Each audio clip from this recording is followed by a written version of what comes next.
Hello, నేను విశేషరావు. మాజీ మంత్రి కాకాని గోవర్ధన్ రెడ్డి సర్వేపల్లికి డాన్ అని చెప్పి అంటూ ఉంటారు. ఆయన గురించి తెలిసినటువంటి వాళ్ళు కొంతమంది.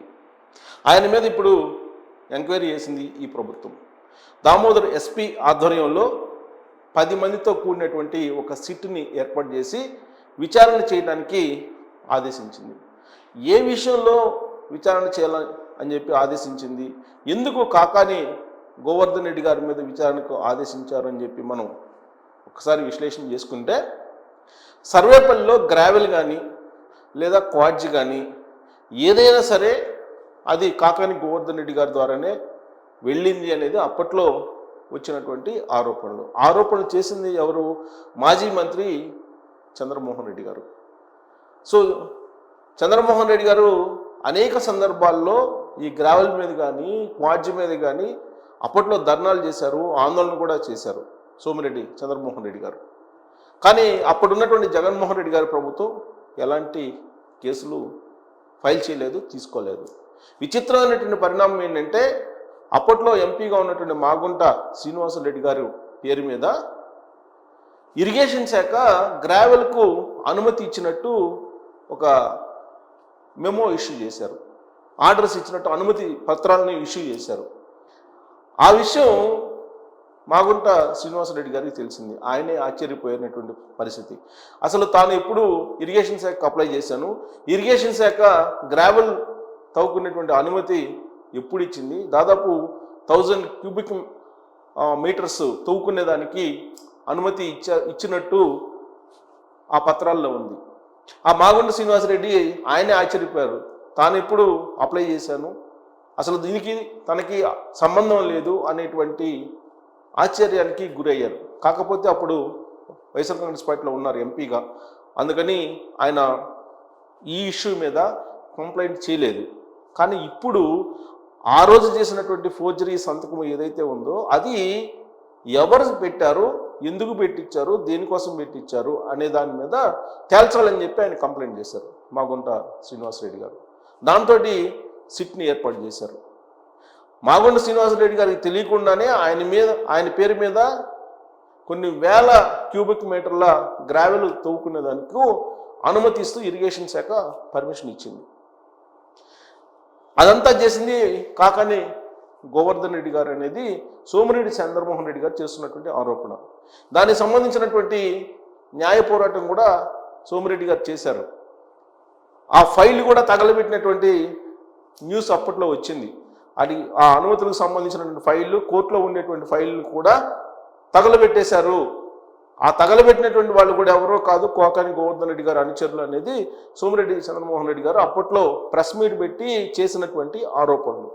కానీ ఆ రోజు ఎంత గగ్గోలు పెట్టినా, ఎన్ని కంప్లైంట్లు చేసినా జగన్మోహన్ రెడ్డి గారి ప్రభుత్వం ఉంది కాబట్టి ఎవరి కంప్లైంట్ని కూడా ఫైల్ చేయలేదు, ఎవరి కంప్లైంట్ కూడా పరిశీలించలేదు పోలీసులు, లేదా దర్యాప్తు సంస్థలు కూడా పరిశీలించలేదు. ఆ రోజు విజిలెన్స్కి కంప్లైంట్ చేశారు, ఆ తర్వాత పోలీసులకు కంప్లైంట్ చేశారు. ఎవరికి చేసినా సరే కంప్లైంట్ని అసలు వాళ్ళు చూడని కూడా చూడలేదు, పరిశీలించని కూడా పరిశీలించలేదు. కానీ ఇప్పుడు కూటమి ప్రభుత్వం వచ్చింది. ఆ రోజున జరిగినటువంటి అంశాల మీద అనేక మంది కంప్లైంట్స్ చేస్తున్నారు రాష్ట్ర వ్యాప్తంగా. దాంట్లో భాగంగా సర్వేపల్లి ఇష్యూ కూడా వచ్చింది. సర్వేపల్లిలో గ్రావెల్ని పెద్ద ఎత్తున తవ్వుకున్నారు, కొన్ని కోట్ల రూపాయలు వెనకేసుకున్నారు అనేటువంటి ఆరోపణలు మొదటి నుంచి కూడా వస్తున్నాయి.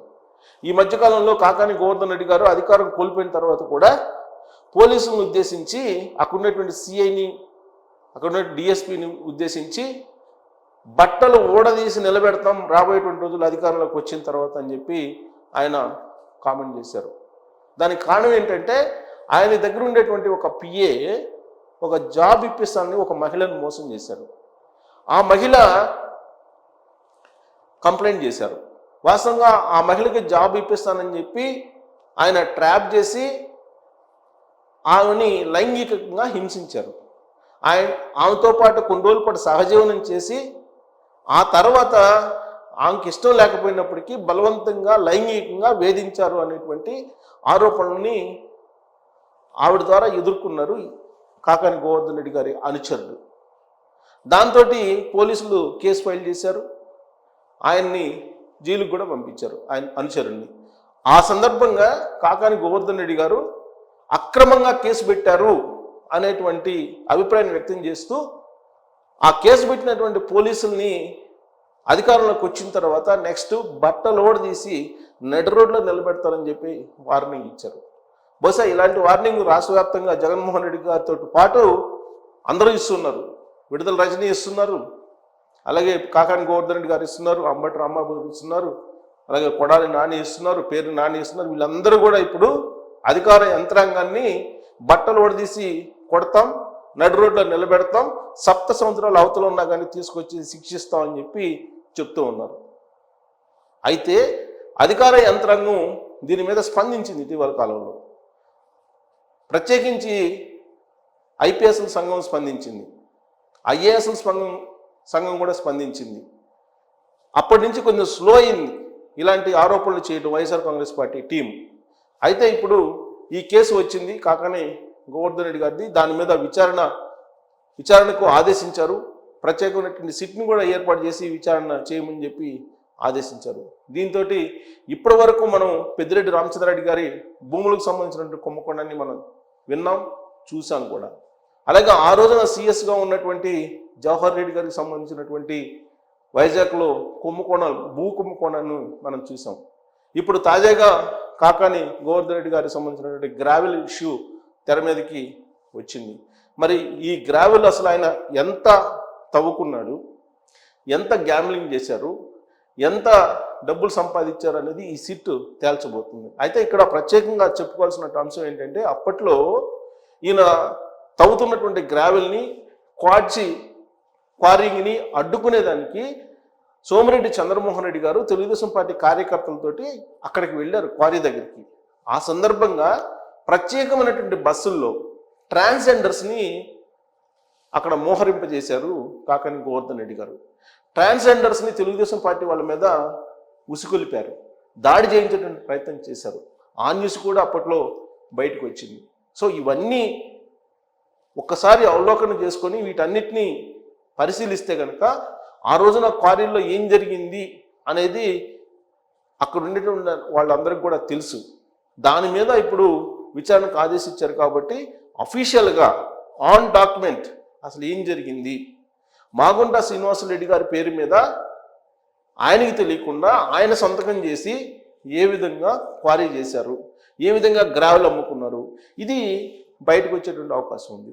ఒకవేళ ఇది కనుక బయటకు వస్తే ఫోర్జరీ సంతకానికి సంబంధించినటువంటి ఎవిడెన్స్ బయటకు వస్తే కనుక ఆ ఫోర్జరీ ఎవరు చేయించారు ఏంటి అనేది కనుక ఇన్వెస్టిగేషన్లో పూర్తి స్థాయిలో కనుక ఆన్ డాక్యుమెంట్ కనుక దొరికితే కాకాని గోవర్ధన్ రెడ్డి గారు రాబోయేటువంటి రోజుల్లో ఊచలు లెక్క పెట్టాల్సినటువంటి పరిస్థితి వస్తుంది అని చెప్పి సోమిరెడ్డి చంద్రమోహన్ రెడ్డి గారు చెప్తున్నారు. మరి కాకాని గోవర్ధన్ రెడ్డి గారు జైలు బాట పట్టాల్సిందేనా, లేదంటే ఆ ఫోర్జరీ సంతకంతో ఆయనకి సంబంధం లేదని చెప్పి మీరు అనుకుంటున్నారా? మాగుంట శ్రీనివాసరెడ్డి చేసినటువంటి కంప్లైంట్ని బేస్ చేసుకొని ఈ విచారణ జరగబోతుంది. సో ఇది పూర్తయిన తర్వాత ఎలాంటి పరిస్థితుల్ని కాకాని ఎదుర్కోబోతున్నారు అనే దాని మీద మీరు కామెంట్ చేయొచ్చు. Thank you.